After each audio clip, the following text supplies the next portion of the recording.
दो straw head pirates Egghead से निकलने के बाद जायंट वॉरियर पायरेट्स लिलिथ और ज्वेलरी बोनी के साथ पार्टी करते हैं, क्योंकि लूफी को लिलिथ ने बता दिया था कि चाहे वेगापंक मर चुका है लेकिन उसकी कॉन्शियसनेस अभी भी जिंदा है। यानी लूफी ने जो वेगापंक से वादा किया था वो उसने पार्शियली पूरा कर दिया है। वहीं डोरी और ब्रोगी बताते हैं कि वो लिटिल गार्डन छोड़कर वापस एल्बाफ जा रहे हैं ताकि वो अपने नए वेपन्स ला सकें और अपनी एपिक डुएल को दोबारा शुरू कर सकें। दूसरी तरफ बोनी और बार्थोलोम्यू पूमा एक साथ होराइजन को देखकर एक इमोशनल मोमेंट शेयर करते हैं। गार्टर आइलैंड पर red hair pirates straw hat grand fleet के बाटो क्लब से अपना बदला लेते हैं, क्योंकि बाटो क्लब ने रेड हेयर शैंक्स की टेरिटरी में जाकर उनके फ्लैग्स जला दिए थे। रेड हेयर पायरेट्स ने बार्टोलोम्यू को शैकल्स में बांध दिया था और होंगो ने उसे एक ऑफर दिया कि अगर वो अगले महीने तक मंकी डी लूफी को ये जहर दे देगा तो उसकी जान बख्श दी जाएगी। अपने आइडल को बचाने के लिए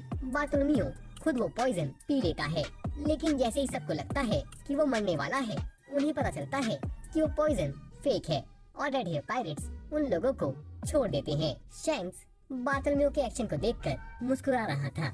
जब बेन बेकमैन उससे इस बारे में पूछता है तो शैंक्स कहता है, मैं ये देखकर खुश हूँ कि लूफी के प्रति कोई इतना डेडिकेटेड है। लेकिन तब यासोप कहता है, हर एक्शन का प्राइज होता है, और वो अपनी राइफल से एक शॉट मारकर गोइंग लूफी सेंपाई को समुद्र में डुबा देता है। अब इस चीज का पता नहीं कि क्रू मेंबर में से कोई बचा भी है या नहीं। इसी बीच ब्लैक बियर्ड हार्ड पायरेट्स को हराकर हाचिनोसु वापस आता है। वो एवलो पिजारो को डांटता है और कहता है, पिजारो, मैं 2 पल के लिए यहाँ से चला क्या गया, तूने इतना बड़ा कांड कर दिया। तुझे पता है पॉनिग्लिफ की नॉलेज कॉमन हो गई है और अब हमें 4 एम्परर्स, मरीन और वर्ल्ड गवर्नमेंट के अगेंस्ट लड़ने के लिए रेडी होना होगा। इस जंग में कोबी हमारा हुक्म का इक्का था, फिर भी तूने कोबी और गेको मोरिया को भागने दिया, कमीने। लेकिन जब वो अपने क्रू का मोरल देखता है जो किसी से भी लड़ने के लिए तैयार थे, उसका मूड इम्प्रूव हो जाता है। साथ ही साथ जब उसे पता चलता है कि किजारू ने गार और शार्लेट पुडिंग को सक्सेसफुली कैप्चर कर लिया है तो वो खुश हो जाता है और लतीते को कांटेक्ट करता है, जो उम्मीद शिपिंग हेडक्वार्टर्स इन्फिल्ट्रेट कर रेवोल्यूशनरी आर्मी के ब्लॉकेट को मॉनिटर कर रहा था। वो बताता है, रेवोल्यूशनरी आर्मी मेरे युवा तक फूड पहुंचने नहीं दे रही है। जब भी राशन पंडुलास में लोड होता है, पंडुलास बार बार क्रैश हो जाते हैं।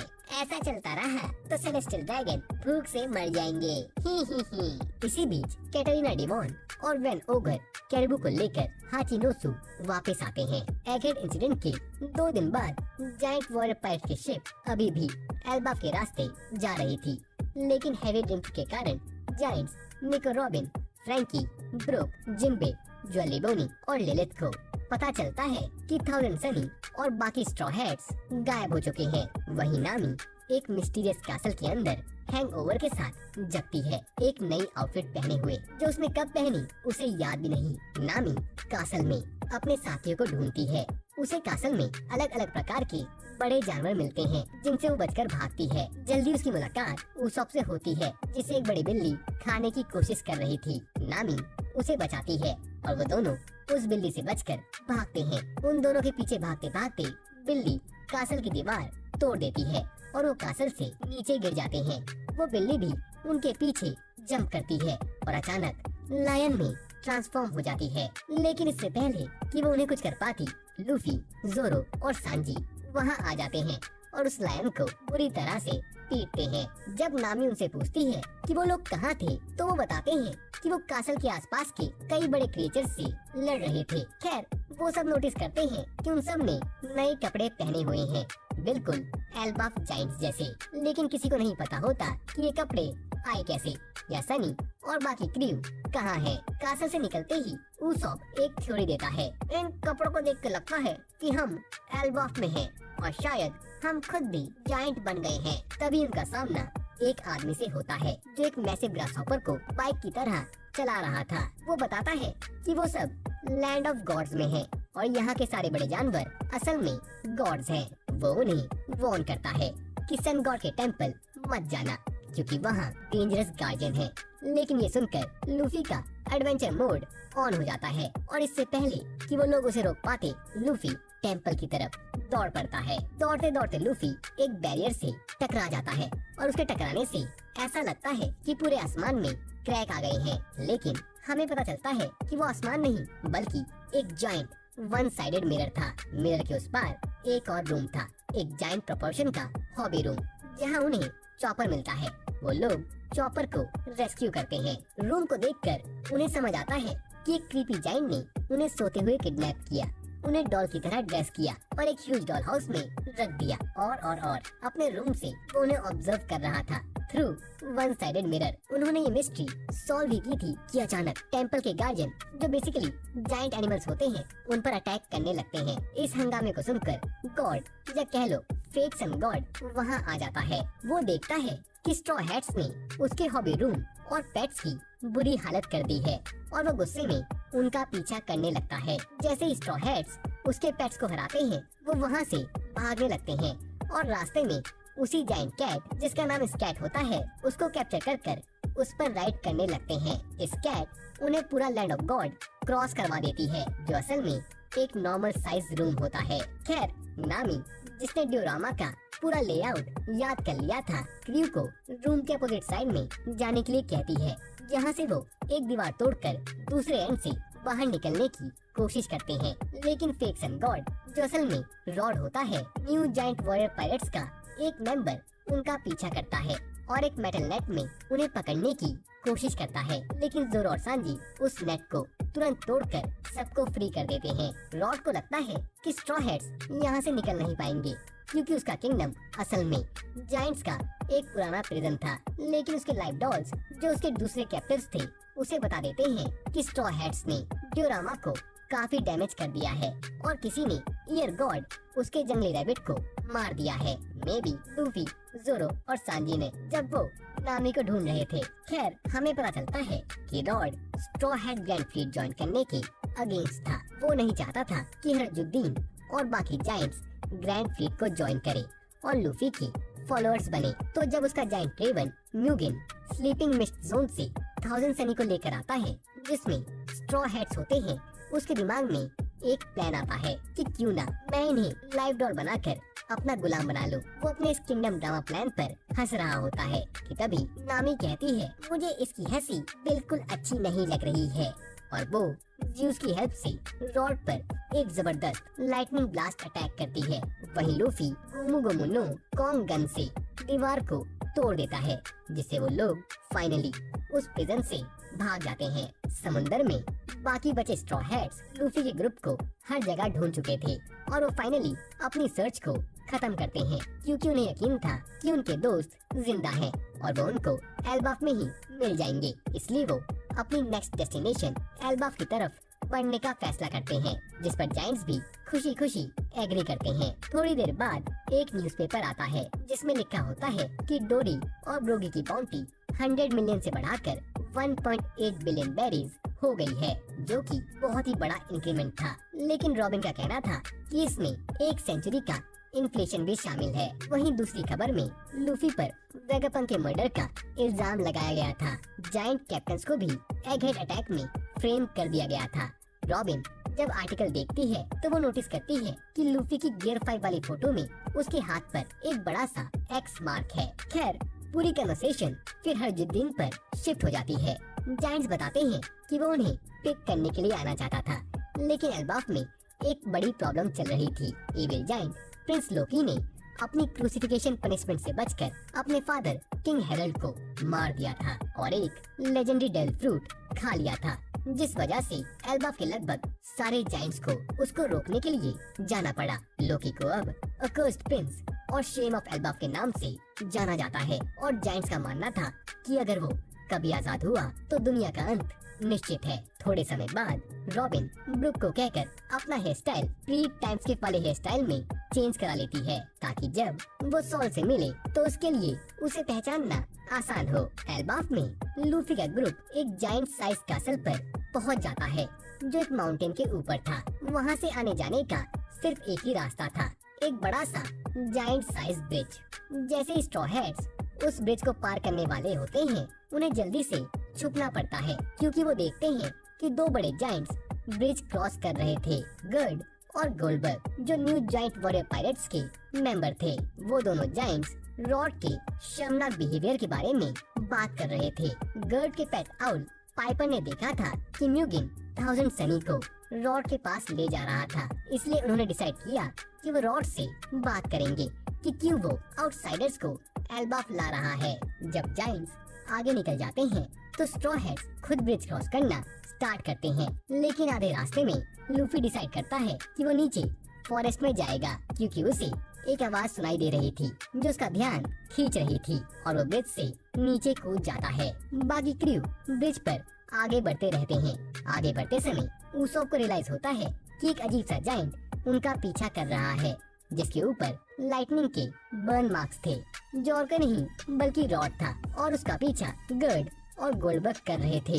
गोल्डबर्ग के हाथ में 1000 सनी थी। उन्हें देखकर जोरो लड़ने के मूड में आ जाता है, लेकिन बाकी डिसाइड करते हैं कि ब्रिज का एंड करीब है और वो सब ब्रिज पार करने के लिए दौड़ना शुरू कर देते हैं। नीचे फॉरेस्ट में लूफी एक ब्लाइंडफोल्डेड और चेन्ड अप जायंट के पास पहुंच जाता है जो उसकी प्रेजेंस फील कर पूछता है तुम कौन हो, जिस पर लूफी अपना इंट्रोडक्शन देता है कि वो फ्यूचर पायरेट किंग है। जब लूफी उस जायंट से पूछता है कि तुम कौन हो और ये जगह कौन सी है, तो वो जायंट कहता है मेरा नाम लोकी है और मैं सन गॉड हूँ और ये जगह एल्बाफ है। तो लोकी से मिलने के बाद और ये जानने के बाद कि वो वाकई एल्बाफ में है, लूफी अपनी बकबक शुरू कर देता है, जैसे कि कैसे वो जानता था कि वो एल्बाफ में है, यहाँ आने का उनका कब से प्लान था, कैसे यहाँ सब कुछ बड़ा बड़ा है, एक्सेट्रा एक्सेट्रा। जिससे तंग आकर लोकी उसे कहता है अपनी बकवास बंद कर, तुझे पता भी है तू किससे बात कर रहा है, मैं वो सन गॉड हूँ जिसे एल्बाफ के लेजेंड्स में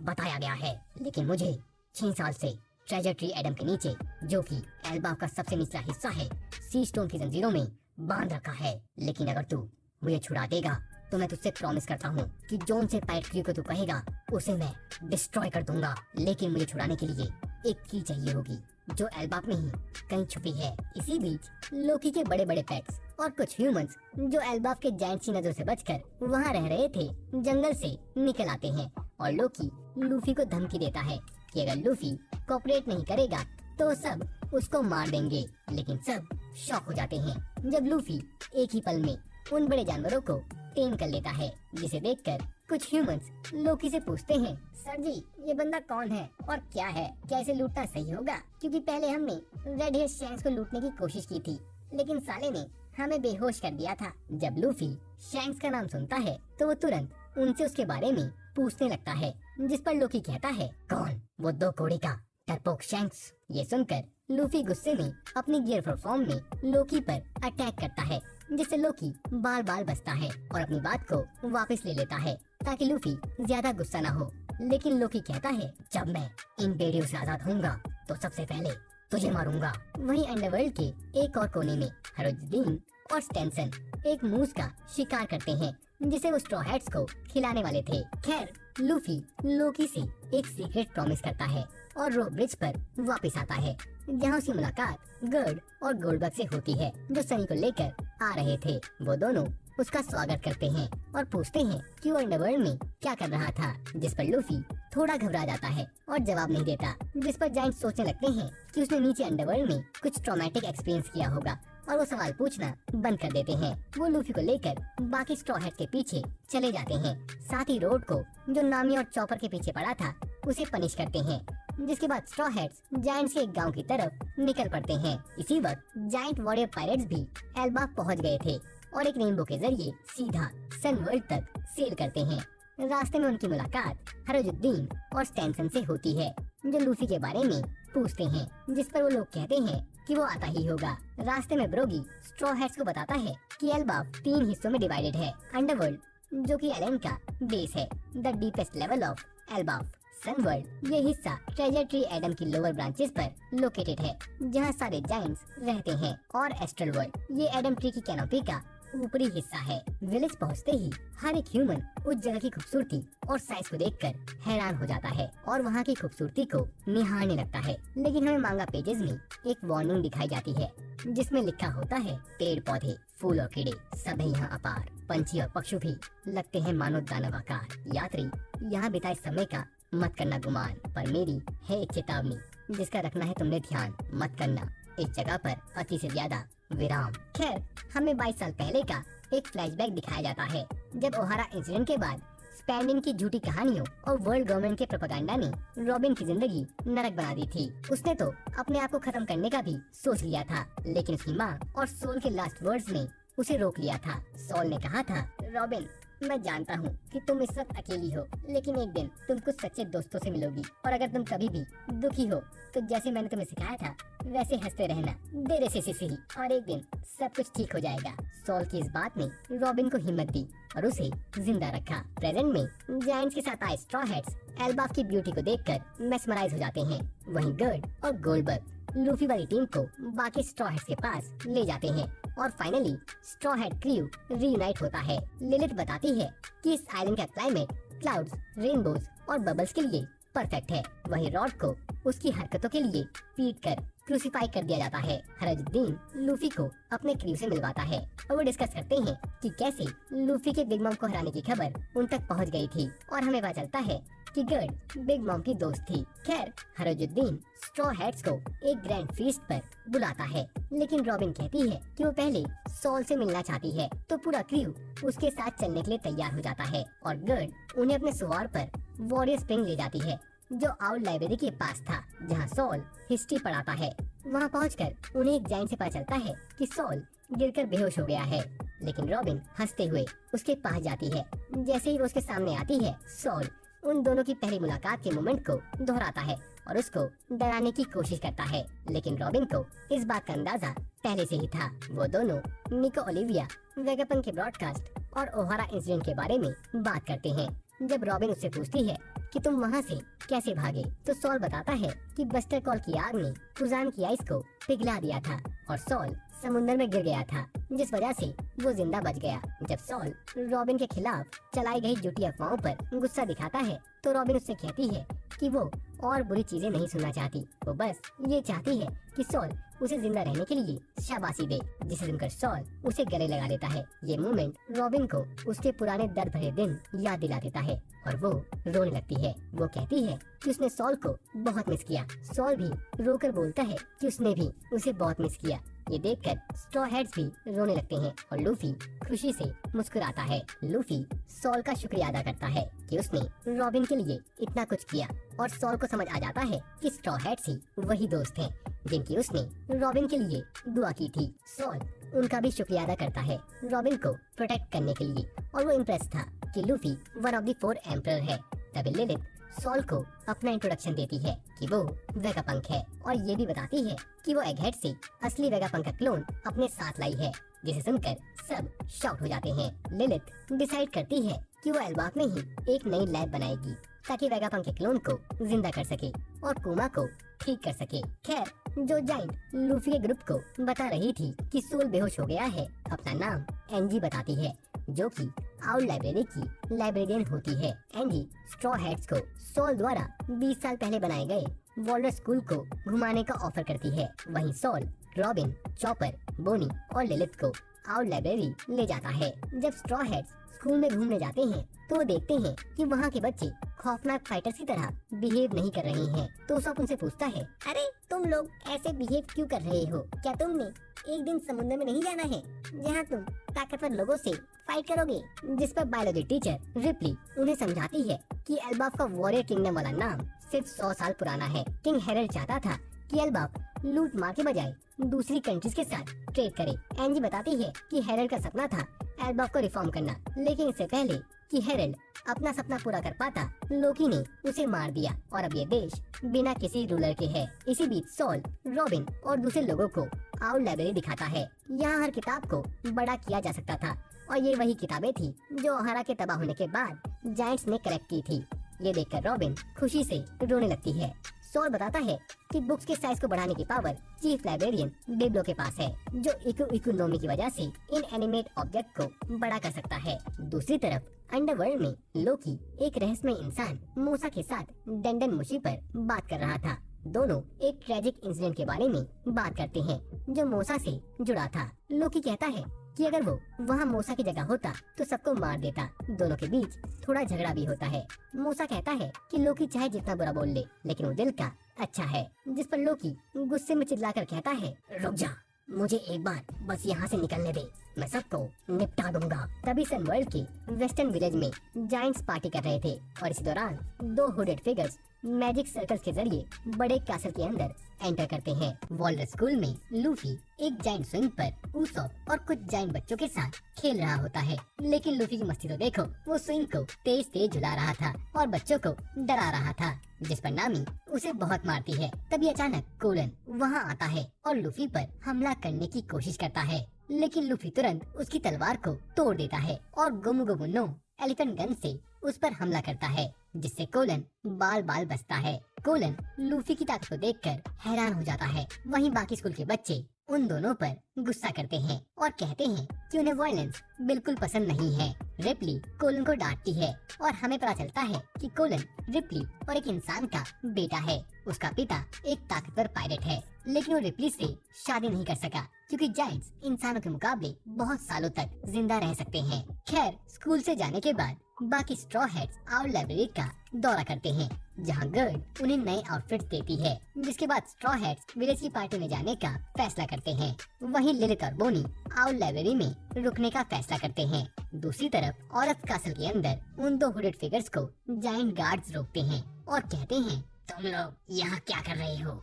हम तुम्हें कासल में ऐसे नहीं घूमने दे सकते। जिस पर वो हुडेड फिगर्स उन गार्ड्स से लोकी की लोकेशन के बारे में पूछते हैं, जिस पर वो गार्ड्स कहते हैं, लोकी, उससे तुम्हें क्या काम है? तुम्हें पता है ना, उसने हमारे राजा को मारा है, इसलिए हमने उसे कैद कर कर रखा हुआ है और हम उसकी लोकेशन तुम्हें नहीं बता सकते। ये जवाब सुनकर उनमें से एक हुडेड फिगर तुरंत उन गार्ड्स पर बैरेज ऑफ प्रोजेक्टाइल्स छोड़ देता है और एक गार्ड को घायल कर कर गिरा देता है, जिसके बाद वो डिमांड करता है, बताओ लोकी कहाँ है? दूसरी तरफ वेस्टर्न विलेज में स्ट्रॉ हेड्स जायंट्स के साथ एक बड़ी पार्टी में शामिल होते हैं। ये सेलिब्रेशन उनकी मदद के लिए था जो उन्होंने पहले की थी, साथ ही काइडो और बिग मॉम को हराने के लिए भी। पार्टी के बीच सबसे पुराना जायंट जारुल भी वहाँ आ जाता है, जिसे देखकर लूफी हैरान था कि ये बंदा जिंदा कैसे है, क्योंकि उसके हेलमेट के अंदर से एक तलवार आर पार हो रखी थी। इसी वक्त रॉड वहाँ आ जाता है और अपनी गलतियों के लिए माफी मांगता है। वो बताता है कि उसका सपना सन गॉड बनकर पूरी दुनिया पर राज करना है। ये बात सुनकर जायंट्स के बीच बहस शुरू हो जाती है। कुछ कहते हैं कि सन गॉड का असली मकसद राज करना नहीं बल्कि लोगों को लिबरेट करना है। स्ट्रॉ हैट्स सन गॉड को लेकर कंफ्यूज हो जाते हैं कि वो कौन है, जिस पर जारुल उन्हें बताता है, एल्बाफ की एक पुरानी रिलीजियस किताब है हार्ले, उसके अलग अलग इंटरप्रिटेशन है क्योंकि कोई भी उसे सही से ट्रांसलेट नहीं कर पाया है। जो बात सबको पता है वो ये है कि दुनिया 2 बार पहले बर्बाद हो चुकी है और निक्का इन दोनों इंसिडेंट से क्लोजली जुड़ा था, पर उसका असली रोल अभी तक एक राज है। जारुल का कहना था कि हेरल्ड और लोकी के आइडियोलॉजीज भी इस बात पर बेस्ड थे कि उन्होंने सन गॉड को कैसे समझा। जायंट्स बताते हैं कि लोकी के पैदा होने से लेकर आज तक एल्बाफ को सिर्फ डिस्ट्रक्शन और मिसफॉर्च्यून का सामना करना पड़ा है। लोकी के जन्म लेने से पहले ही एक प्रोफेसी की गई थी जिसमें बताया गया था कि किंग हेरल्ड की मौत उसके बेटे के हाथ होगी। लोकी के जन्म के बाद हॉर्स ऑफ फॉर्च्यून अचानक मर गया। लिन ने वॉर हीरो जोरुल को मार दिया और 1 साल बाद क्वीन भी मर गई। जब जारुल और कुछ जायंट्स ने लोकी को रोकने की कोशिश की तो जारुल के सर में तलवार घुस गई। लोकी का आतंक सिर्फ 6 साल पहले ही खत्म हुआ जब शैंक्स ने उसे फाइनली हराया था। ये सब सुनकर लूफी डिसाइड करता है कि वो लोकी को आजाद करेगा और वो सीक्रेट प्रॉमिस जो लूफी और लोकी ने किया था उसमें उन दोनों ने एक डील करी थी कि लोकी उसे शैंक्स की लोकेशन बताएगा, बदले में लूफी उसे आजाद करेगा। जिसके बाद लूफी, जोरो, नामी और रॉड औरत कासल की तरफ निकल पड़ते हैं जहां उन्हें लोकी के चेन्स की मिल सकती थी। लूफी की टीम औरत कासल में एंटर होती है और तुरंत नोटिस करती है कि बाहर का एरिया रिसेंटली डैमेज हुआ है। कासल के अंदर जाते हुए रॉड बताता है कि लोकी ने अपने पिता और 100 वॉरियर्स को एक खूनी बैटल में मार दिया था, सिर्फ जारुल ही बचा था। फिर उन्हें हेरल्ड का पोर्ट्रेट मिलता है। रॉड कहता है कि हेरल्ड को एल्बाफ का ग्रेटेस्ट किंग माना जाता था। हेरल्ड ने अपने हॉर्न्स तोड़ दिए थे क्योंकि वो हॉर्न्स एंशिएंट जायंट के वंशज होने का प्रतीक थे जो पुरानी वॉर्स से आए थे। रॉड ये भी रिवील करता है कि हरजुद्दीन लोकी का हाफ ब्रदर है जो रॉयल फैमिली से दूर बड़ा हुआ क्योंकि उसकी माँ एल्बाफ की नहीं थी रॉड कहता है कि उसे हरोजुद्दीन के लिए बुरा लगता है और वो उसके सपने को साकार करने में मदद करना चाहता है। सभी जायंट्स को एक करने का सपना। अंडरवर्ल्ड में उन 2 हुडेड फिगर में से एक हुडेड फिगर, जिसका नाम गुन को रिवील होता है, लोकी को टॉर्चर कर मजबूर करने की कोशिश करती है कि वो गॉड नाइट्स ज्वाइन कर ले, लेकिन वो फेल हो जाती है। गुनको का एसोसिएट फिगरलैंड शैमरॉक उसे रोकता है और कहता है कि मैं युआ से हेल्प मांगनी होगी। शैमरॉक, जो गॉड नाइट्स का कमांडर है और फिगरलैंड गार्लिंग का बेटा है, डिक्लेयर करता है कि एल्बाफ के पावरफुल वॉरियर्स को वर्ल्ड गवर्नमेंट के कंट्रोल में लाना ही होगा, चाहे कुछ भी हो जाए। जब वो दोनों वहाँ से निकलने की तैयारी करते हैं, लोकी शैमरॉक से पूछता है कि वो बिल्कुल शैंग जैसा क्यों दिखता है, जिस पर शैमरॉक बताता है कि शैंक्स उसका यंग ट्विन ब्रदर है जो कभी मैजुआ वापस आया था, लेकिन अपने बर्थराइट को छोड़कर वो लोअर वर्ल्ड में सेटल हो गया। लोकी उसे धमकी देता है कि जिस तरह तूने मेरे दोस्तों को मारा है, जिस दिन मैं यहाँ से आजाद हुआ, मैं तुझे मारूंगा। जिस पर शैमरॉक तुरंत अपनी स्वॉर्ड से सेरेबस समन कर लोकी पर अटैक कर देता है। सेरेबस के स्वॉर्ड्स लोकी को ब्रूटल तरीके से मारते हैं और गुनको के पावर से बनाए गए बर्ड लाइक कंस्ट्रक्ट पर वो दोनों वापस चले जाते हैं। शैमरॉक अपना अगला प्लान बताता है कि उन्हें एल्बा के बच्चों को कैप्चर करना होगा और वो गुनको को रीइंफोर्समेंट बुलाने को कहता है। ऑरस्ट कासल के अंदर लूफी और टीम उन 2 जाइंट गार्ड से मिलती है जो शैमरॉक और गुनको के विक्टिम थे।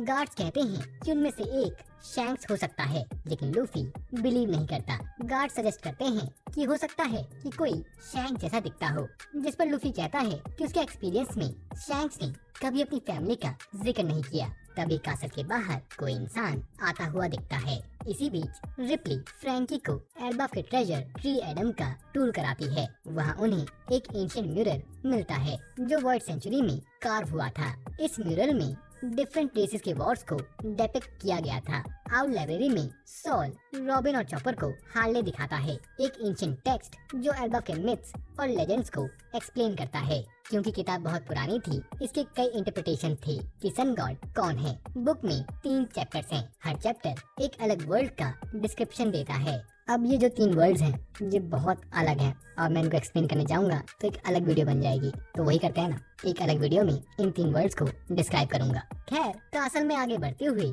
लूफी का ग्रुप फाइनली थ्रोन रूम में पहुंचता है। वहां उन्हें एक मैजिक सर्कल दिखाई देता है, पर वो कंफ्यूज थे कि ये सर्कल आया कहां से। अचानक उन्हें एक आवाज सुनाई देती है और एक बड़ी सी एक्स उन पर स्विंग करते हुए आती है। ये एक्स थ्रोन पर बैठे हुए एक इंसान ने फेंकी होती है, जो और कोई नहीं बल्कि यासेन होता है, एल्बाफ का ह्यूमन रेसिडेंट और एक एक्स पायरेट। यासेन बताता है कि वो कासल में इसलिए आया था क्योंकि उसने यहाँ एक स्ट्रॉन्ग हाथी की प्रेजेंस फील की थी।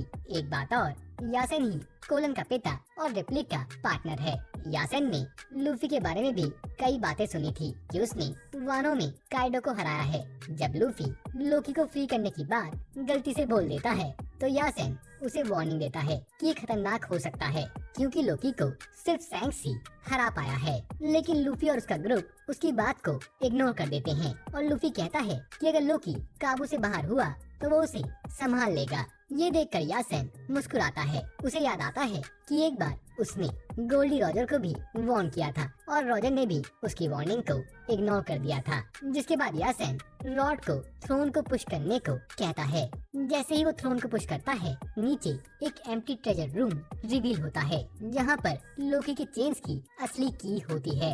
यासेन लूफी को चैलेंज देता है और कहता है आज तक किसी ने लोकी को आजाद करने की कोशिश नहीं की। अगर तुम्हें ये की चाहिए तो तुम्हें मुझसे लड़ना होगा। दूसरी तरफ वेस्टर्न विलेज में ओइमो स्ट्रॉ हैट्स को एक कहानी सुनाता है। रॉजर पायरेट्स में एक ऐसा शक्तिशाली पायरेट था जिसकी पावर रॉजर और रेलाई दोनों के बराबर मानी जाती थी। एक बार माउंटेन्स की ट्रिप पर जब रॉजर को हॉस्पिटल ले जा रहे थे, उस पायरेट ने सिर्फ 2 एक्सिस से 100 से ज्यादा पायरेट्स को हरा दिया और हर एक पेड़ को काट दिया। उस फीट के बाद उसको एक टाइटल मिला, माउंटेन ईटर। यही पायरेट एल्बाफ में 20 साल से यासेन के नाम से रह रहा है और उसकी आइडेंटिटी है the left hand of pirate king Scopper Gaban. खैर लूफी गबान से की छीनने की कोशिश करता है और कहता है कि वो उससे लड़ना नहीं चाहता, उसे सिर्फ की चाहिए। लेकिन गबान उसके हर अटैक को इजीली डॉज करता है और अपनी एक्सेस से एक पावरफुल विंड अटैक क्रिएट करता है जो लूफी को मार सकता था। लेकिन जोरो वक्त पर आकर उसे बचा लेता है। अब लूफी और जोरो दोनों गबान के सामने खड़े थे। जब वो दोनों एक साथ स्ट्राइक करने ही वाले थे, गबान अचानक इस फाइट को रोक देता है। वो की लूफी को दे देता है और एक्सेप्ट करता है कि वो दोनों बहुत पावरफुल हैं। जाने से पहले गबान उनसे कहता है, अगर एल्बाफ तुम्हारे जाते वक्त सेफ रहा तो मुझसे मिलने आना। स्ट्रॉ हैट क्रू गबान के एक्शन से अभी भी एनॉयड थे, लेकिन गबान मुस्कुरा रहा था क्योंकि उसके दिमाग में शैंक्स की एक बात घूम रही थी, लूफी पर भरोसा रखना। शैमरॉक और गुन को वॉल्डर स्कूल के पास पहुंच जाते हैं और गुन को अपनी पावर यूज कर एक मैजिक सर्कल बनाती है ताकि वो गॉड नाइट्स के एक और मेंबर को समन कर सके। लेकिन उस समनिंग सर्कल से 2 मेंबर्स निकलते हैं, सेंट सोमर्स शेफर्ड फैमिली से और सेंट किलिंगम रिमोशिफू फैमिली से। ये देखकर शैमरॉक पूछता है, मुझे तो सिर्फ एक ही आदमी चाहिए था, ये 2 क्यों आ गए? जिस पर किलिंगम कहता है, कैप्टन लेवली के कांड के बाद ऊपर से ऑर्डर आए हैं कि आपको वापस होली लैंड जाना होगा। जिसके बाद शैमरॉक उन्हें उनका असाइनमेंट बताता है, तुम लोगों को बच्चों को किडनैप कर मेरजुआ ले जाना होगा। अगर तुम चाहो तो तुम अपनी पावर से इसे एक गेम भी बना सकते हो। इसी बीच रिप्ली और फ्रैंकी ट्रेजर ट्री एडम के पास थे। रिप्ली बताती है कि एल्बाफ के सभी लोगों के घर इस पेड़ के ब्रांचेस पर बने हैं। फ्रैंकी को एक कटी हुई ब्रांच दिखती है जिसके बारे में वो रिप्ली से पूछता है, जिस पर रिप्ली कहती है, यहाँ पहले होगन विलेज हुआ करता था। एक बार इस ब्रांच पर बिजली गिर गई जिससे आग लग गई और आग को फैलने से रोकने का बस एक ही तरीका था, ब्रांच को काट देना। एल्बाफ की बस 2 ही बड़ी कमजोरी हैं, आग और बिजली। स्ट्रॉ हैट्स और रॉड और उस कासल से निकल पड़ते हैं। साथ ही उन 2 गार्ड्स को भी अपने साथ लाते हैं। नामी वेस्टर्न विलेज वापस जाती है जहाँ जाइंट्स और बाकी स्ट्रॉ हैट्स पार्टी कर रहे थे। वहीं लूफी और जोरो अंडरग्राउंड के लिए निकल पड़ते हैं। सांजी देखता है कि गर्ड मिसिंग है तो वो उसे ढूंढने चला जाता है। पार्टी से थोड़ी दूर गर्ड उन गार्ड्स का इलाज कर रही होती है और सोच रही होती है कि क्या इसके पीछे रॉड का हाथ तो नहीं। रॉड कासल में हुई पूरी कन्वर्सेशन को छुपाने की कोशिश करता है, लेकिन गर्ड अपनी एक्स से उसे जोर से मारती है और उसे मजबूर कर देती है कि वो उसे सच सच बताए कि कासल में क्या हुआ। अंडरवर्ल्ड के अंदर लूफी और जोरो देखते हैं कि लोकी घायल पड़ा है और उसके आसपास के सारे जानवरों पर किसी ने अटैक किया था। जोरो थोड़ा हेजिटेंट था उसे आजाद करने में क्योंकि जायंट्स कहते थे कि लोकी एक बहुत ही खतरनाक और मॉन्स्टर्स इंसान है, लेकिन लूफी उसे मना लेता है और वो लोग उसके एक पैर को छोड़कर सारी सी स्टोर्स की चेन्स को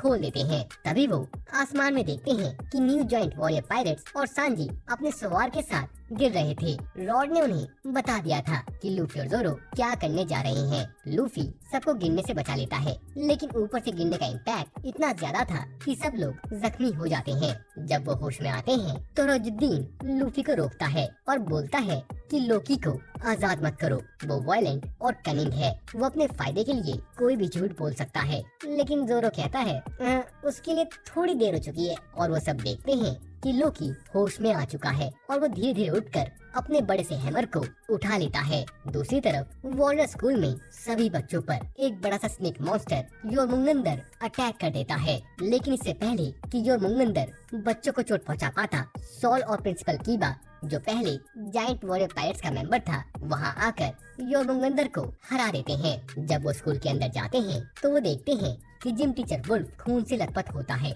और बहुत बुरी तरह से इंजर्ड होता है। वुल्फ बताता है कि बच्चे नींद में चल रहे हैं और उन्हें जगाया नहीं जा सकता। वो सॉल को वार्निंग देता है कि बच्चों को हाथ मत लगाना। धीरे धीरे कर और भी ज्यादा बच्चे सोने लगते हैं। साथ ही सॉल और कीबा देखते हैं कि बाहर और भी ज्यादा जायगेंटिक मॉन्स्टर्स दिखने लगे हैं। इसी बीच अंडरवर्ल्ड में लोकी सबको धमकी देता है, अगर तुम लोगों ने मेरे पैर की आखिरी चेन नहीं खोली तो मैं एल्बाफ पर तबाही ले आऊंगा। जब सब लोग इस चीज के लिए मना कर देते हैं तो लोकी अपना हैमर उठाता है और उसे ट्रेजर ट्री एडम पर दे मारता है, जिससे आसमान में बिजली कड़क उठती है और सनवर्ल्ड के ऊपर आग फैलने लगती है। वॉल्डर स्कूल में एंजी सॉल और कीबा को बताती है कि उसे एग्जैक्टली पता है कि वॉल्डर स्कूल के पास इतने बड़े बड़े मॉन्स्टर्स कैसे आ रहे हैं। क्लास के एक सेशन में उसने स्टूडेंट्स को बोला था कि वो अपने सबसे बड़े डर की ड्राइंग बनाए और बच्चों ने जिस जिस चीज से उन्हें डर लगता है उनकी तस्वीरें बना दी। एज इट टर्न्ड आउट,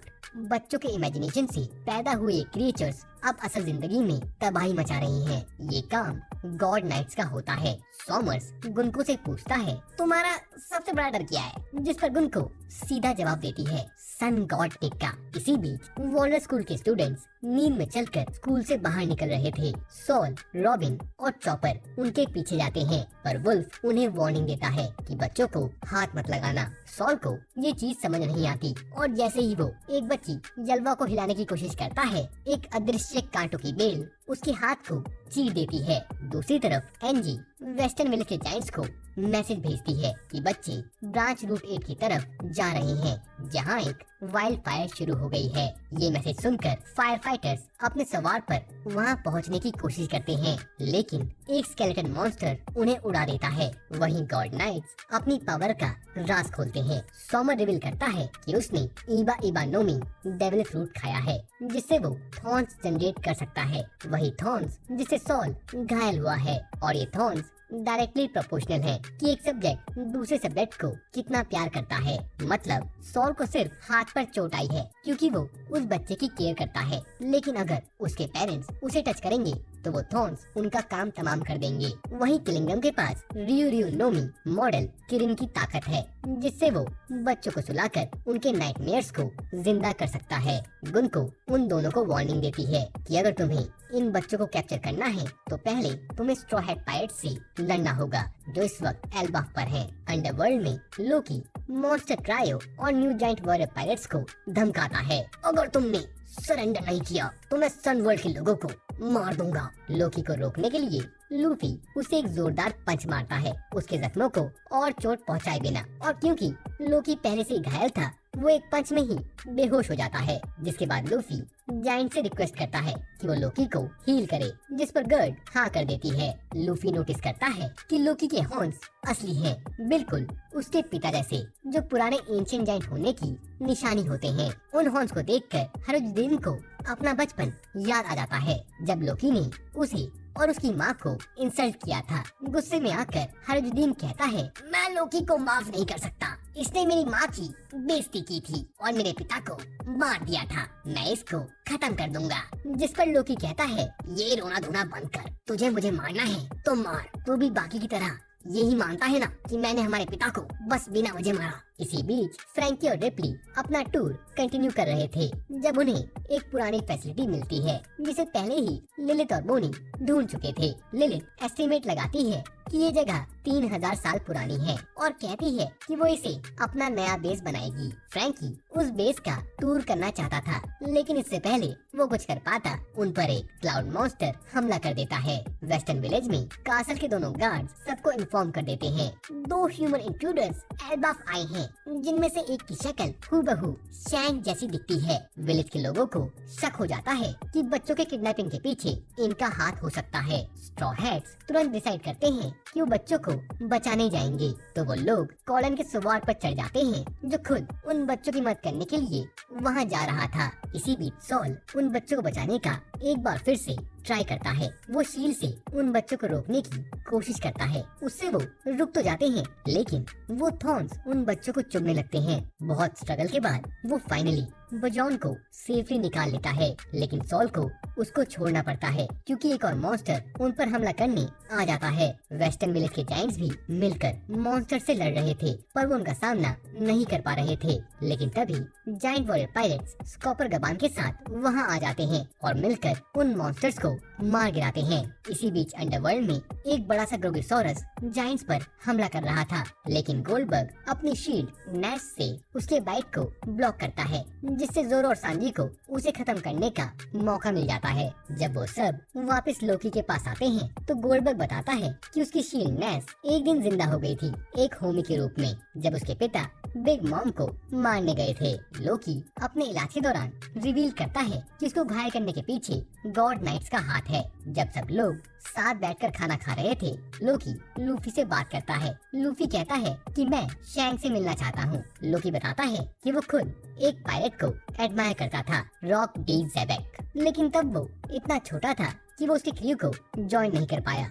ऊपर सरफेस पर जायंट वॉरियर पायरेट्स और गबान ने सब मॉन्स्टर्स को खत्म कर दिया था, लेकिन फायर फाइटर्स आग बुझाने में अभी भी स्ट्रगल कर रहे थे और बच्चे सीधा उस जगह की तरफ जा रहे थे जहां आग लगी हुई थी। जब सब कुछ होपलेस लग रहा था, जिनबे अपना कमाल दिखाता है और अपनी टेक्निक का यूज कर सी क्लाउड से पूरी आग बुझा देता है और बच्चों की जान बचा लेता है। पर बच्चे अभी भी नींद में चल रहे थे। जब कोलन और स्ट्रॉ हैट बच्चों को आग से बचाने के लिए सेलिब्रेट कर रहे थे, तभी अचानक उनके सामने गुनको आ जाती है। उसका वहां आने का एक ही मकसद था, कोलन को पकड़ना। वो खुद कन्फेस करती है कि बच्चों की किडनैपिंग के पीछे उन लोगों का हाथ है। उसका प्लान है सब बच्चों को लेकर मैरिजुआ जाना और वो अपने आप को गॉड कहकर इंट्रोड्यूस करती है। ये सुनकर ब्रुक तुरंत समझ जाता है कि ये लड़की वर्ल्ड नोबल से भी ऊपर रैंक करती है। इसका मतलब ये है कि ये गॉड नाइट्स की मेंबर है। स्ट्रॉ हैट्स बिना देरी किए गुनको पर अटैक करना शुरू कर देते हैं, लेकिन उनका कोई भी अटैक गुनको पर काम नहीं करता। एक पल के लिए ऊसप का एक शॉट गुनको की बॉडी को उड़ा देता है, लेकिन 5 एल्डर्स की तरह ही उसकी बॉडी रीजनरेट हो जाती है। फाइट के दौरान गुनको कहती है कि ये दुनिया एक ग्रेट वॉर की तरफ बढ़ रही है और एल्बा का पार्टिसिपेशन ही डिसाइड करेगा कि उस जंग का विजेता कौन होगा। अंत में गुनको उनको बुरी तरह से हरा देती है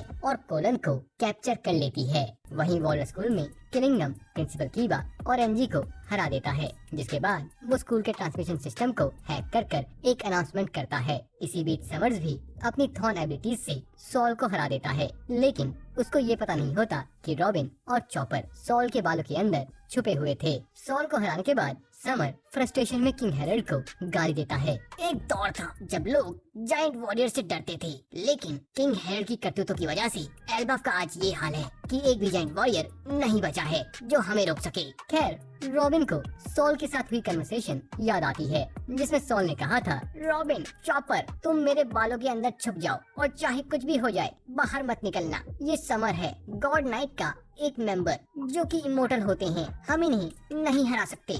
बच्चों को बचाने के लिए तुम्हें छुपना होगा और सही वक्त का इंतजार करना होगा। इसी बीच गुनको स्ट्रॉ हैट्स को पकड़कर समर के पास लाती है। वो ब्रुक के पास जाती है और बोलती है कि अब वो उसका गुलाम है और वो उसके लिए गाने लिखेगा। ये सुनकर स्ट्रॉ हैट्स शॉक हो जाते हैं कि गुनको को ब्रुक का म्यूजिक पसंद है, लेकिन ब्रुक इस चीज के लिए मना कर देता है और कहता है, हो, मुझे मेरे कैप्टन लूफी ने जीने का एक और मौका दिया है। मेरी लॉयल्टी सिर्फ लूफी के साथ है। मैं मरना पसंद करूंगा rather than living without honor। ये सुनकर गुनको को बहुत गुस्सा आता है और वो उसे बड़ी जोर से लात मारती है। तभी किलिंगम अपना मैसेज एल्बाफ में ब्रॉडकास्ट करना शुरू करता है। एल्बाफ के वॉरियर्स, मैं समर बोल रहा हूँ, one of the God night. अब तक तुम लोगों को पता ही चल चुका होगा कि एल्बाफ में क्या हो रहा है। अगर नहीं पता तो बता दूं, हम लोगों ने तुम्हारे 10 बच्चों को किडनैप कर लिया है और एक ऑरेंज बाल वाले जायंट को भी हरा दिया है जो अपनी पूरी कोशिश कर रहा था उनको छुड़ाने की।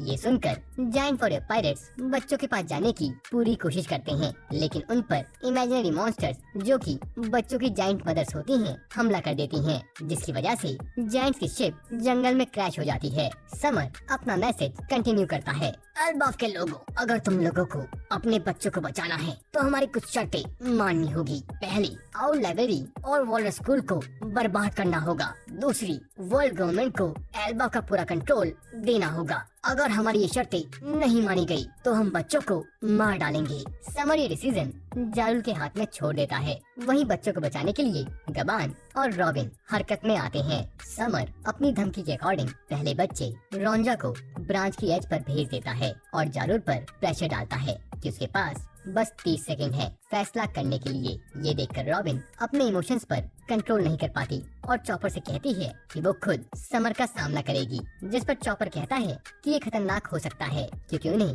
समर्स की पावर के बारे में कुछ नहीं पता है। दूसरी तरफ ब्रॉडकास्ट को सुनकर फ्रैंकी, रिप्ली और जायंट वॉरियर पायरेट्स भी तैयार हो जाते हैं बच्चों को बचाने के लिए। जब समर अपनी अनाउंसमेंट कर रहा होता है, तभी रॉबिन अपने मूव कैस्पीडिया से उस पर हमला करती है और क्लच से उसका शरीर तोड़ देती है, लेकिन समर पर कोई असर नहीं होता। तब रॉबिन एक रिस्की मूव लेती है। वो समर को पकड़कर अंडरवर्ल्ड में कूद जाती है, जिसके जवाब में समर अपने थॉर्न से रॉबिन को पियर्स कर देता है। लेकिन ये रॉबिन की चाल थी।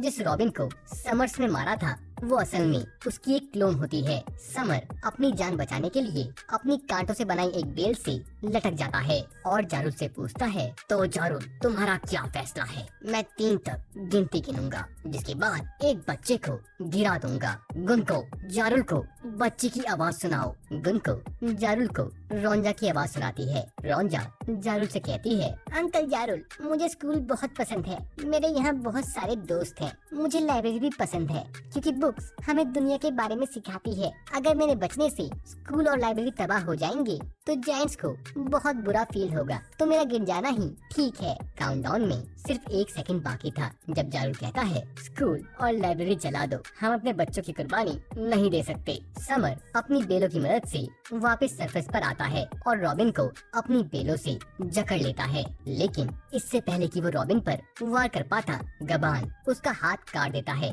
एंड शॉकिंग बात ये थी कि उसका हाथ रीजनरेट नहीं हो रहा था। गबान बिना किसी देरी के दूसरा हमला करता है और समर को अपनी पूरी ताकत लगानी पड़ती है उस हमले को रोकने के लिए। नामी बाकी स्ट्रॉ हैट्स को बताती है कि गबान कोलन का पिता है और कभी रॉजर पायरेट्स का सदस्य था। एक लंबी लड़ाई के बाद गबान समर को 2 हिस्सों में काट देता है और तुरंत बच्चों को बचाने के लिए निकल पड़ता है। चॉपर भी उसके पीछे चला जाता है क्योंकि उसे ये जानना था कि गबान ने समर्स को कैसे हराया, क्योंकि समर्स तो इमॉर्टल था। जब स्कूल और लाइब्रेरी जलने लगती है तो गुन को रोंजा को वापस बुला लेती है। उसी वक्त गबान बच्चों तक पहुंच जाता है, लेकिन बच्चों की मस्ती तो देखो। जैसे ही कोलन गबान को देखता है वो चिल्लाने लगता है, मेरे डैडी आ गए और वो तुम सबको हरा देंगे। तो बस फिर क्या था, गुन को कोलन को होस्टेज बनाकर उसे मारने की धमकी देती है। गबान अपने बच्चे को बचाने के लिए सरेंडर कर देता है और इस बात का फायदा उठाकर गुन को अपने एरोज से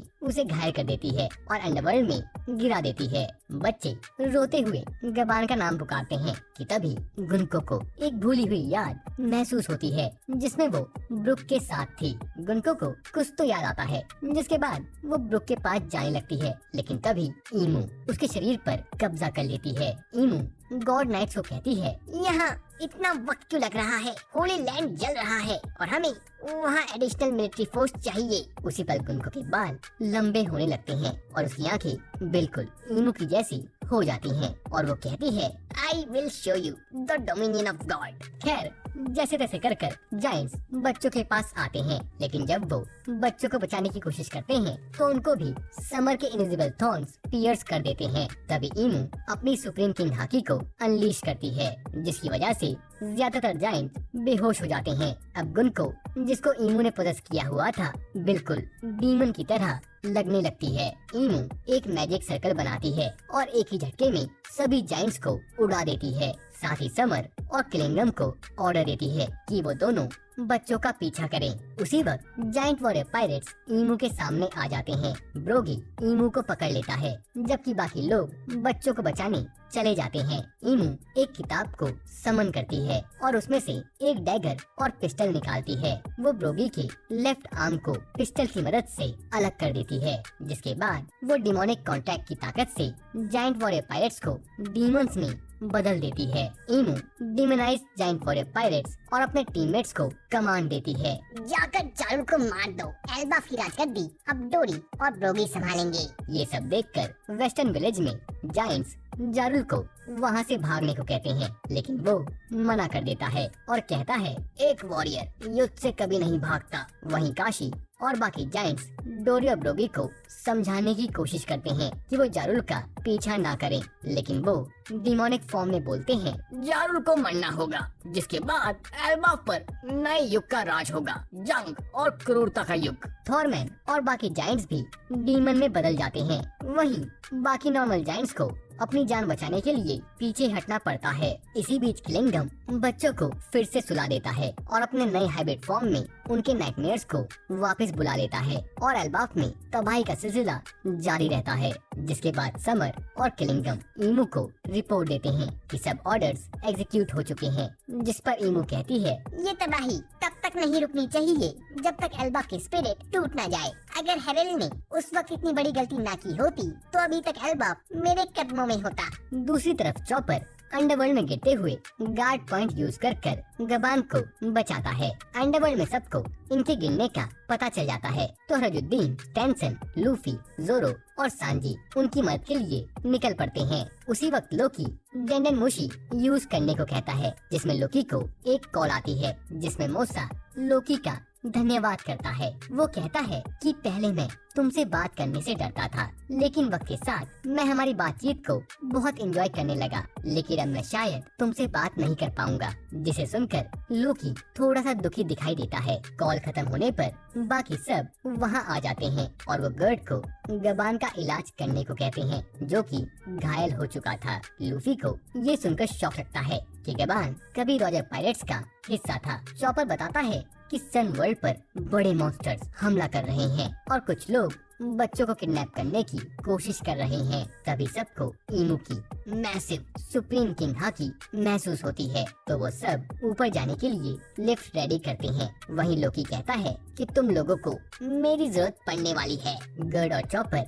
लोकी और गबान का ध्यान रखने के लिए वहीं रुकने का फैसला करते हैं। गबान लूफी को हिंट देता है कि कैसे वो अपनी सुप्रीम किंग हाकी का सही से इस्तेमाल कर सकता है, क्योंकि ये गॉड नाइट्स असल में अमर नहीं है। वो जोरो को भी ये रियलाइज करवाता है कि उसके पास भी कॉन्करर हाकी है। गॉड नाइट से लड़ने के लिए लोकी उठ खड़ा होता है। वो कहता है कि वो भी इस लड़ाई में शामिल होगा, लेकिन हरजुद्दीन मना कर देता है और कहता है तुझे तेरे पापों की सजा अभी तक नहीं मिली है और तेरा कोई भरोसा नहीं, क्योंकि तूने हमारा भरोसा हमारे पिता को मारकर तोड़ दिया था और क्या पता तू ऊपर जाते ही वर्ल्ड गवर्नमेंट के साथ मिल जाए। ये सब सुनकर लूफी लोकी से कहता है लोगे मेरा क्रू ज्वाइन कर। अगर तूने मेरा क्रू ज्वाइन कर लिया तो तुझे ऊपर जाने से कोई नहीं रोकेगा। लेकिन लोकी गुस्से में उसके ऑफर को मना कर देता है। वहीं हरजुद्दीन कहता है स्ट्रॉ हेड लोकी एल्बा का क्रिमिनल है, ये तुम्हारा क्रू नहीं ज्वाइन कर सकता। मैं ऐसा होने नहीं दूंगा।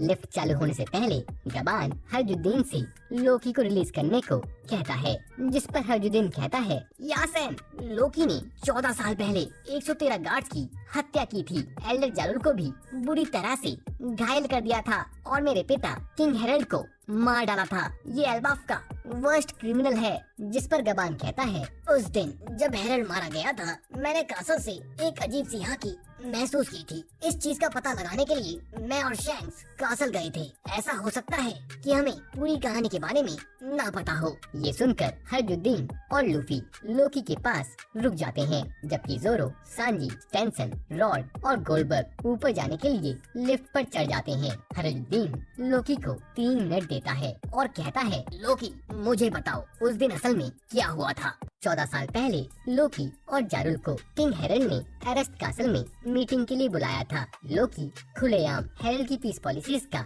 मजाक उड़ाता है और जारुल को क्रिटिसाइज करता है कि वो उसके पिता को ब्लाइंडली फॉलो कर रहा है। उसके नाराज होने की एक वजह ये भी थी कि हेरल्ड उन लोगों की बात मान रहा था जिन्होंने रॉक डी जेबक को मार दिया था। जब वो दोनों थ्रोन रूम में पहुंचते हैं तो वो देखते हैं कि किंग हेरल्ड को उनके ही गार्ड्स ने भालों से घायल कर दिया था। इसी बीच शैंक्स सन वर्ल्ड में गबान और उसके परिवार से मुलाकात करता है। शैंक्स बताता है कि वो पहले मेरजुआ में हेरल्ड से मिल चुका था और वो दोनों काफी अच्छे से मिले थे। शैंक्स को हेरल्ड से कुछ जरूरी बात करनी थी जो वो होली लैंड में नहीं कर पाया था, इसलिए वो हेरल्ड से मिलने एल्बाफ आया है। कुछ ही देर बाद औरस्त कासल में एक बड़ा मैसेकर होता है जिसमें जालू के सर में तलवार घुस जाती है। हेरल्ड और उसके 113 गार्ड मारे जाते हैं और एल्बाफ का लेजेंडरी डेविल फ्रूट सामने आता है। अब ये कहानी कुछ साल और पीछे शिफ्ट होती है, लगभग 109 साल पहले, जब जाइंट वॉरियर पायरेट्स समुंदर के सबसे डरावने ग्रुप माने जाते थे।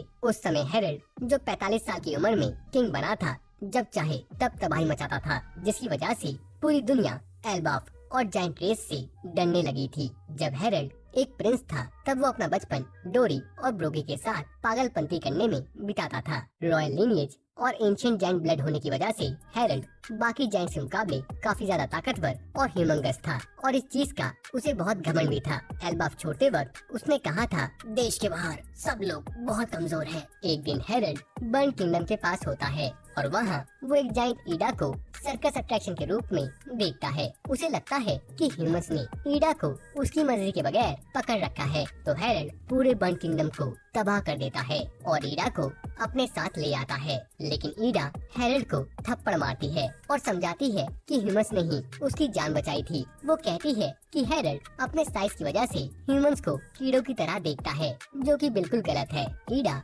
हैरल्ड को बर्न किंगडम वापस जाने को कहती है और वहाँ के लोगों से माफी मांगने को कहती है। वो सब बर्न किंगडम लौटकर उस जगह को दोबारा बसाने में मदद करते हैं। हैरल्ड जब ह्यूमंस के साथ घुलने मिलने लगता है और ईडा से सीखने लगता है, तब उसका नजरिया बदलने लगता है। वो डिसाइड करता है कि वो एल्बाफ को पीस के रास्ते पर ले जाएगा ताकि ह्यूमंस और जायंट्स साथ मिलकर रह सकें। 105 साल पहले किंग हैरल्ड एल्बाफ के लोगों के सामने अपनी इस नई सोच को रखता है। वो कहता है, हमने बहुत सारे पाप किए हैं, लेकिन अब वक्त आ गया है उन पापों का प्रायश्चित करने का। मैं चाहता हूँ कि एल्बाफ दूसरे देशों के साथ संबंध बनाए। मैं उनकी संस्कृति और उनके तरीकों को सीखना चाहता हूँ ताकि मैं अपने लोगों की जिंदगी और बेहतर कर सकूँ। हिंसा के बिना भी समस्याओं का समाधान हो सकता है और असली शक्ति समझ और सहयोग में छुपी होती है। ये सोच एल्बाफ के लिए एक क्रांति लाने वाली थी, क्योंकि पहली बार किसी राजा ने अपने लोगों से कहा था,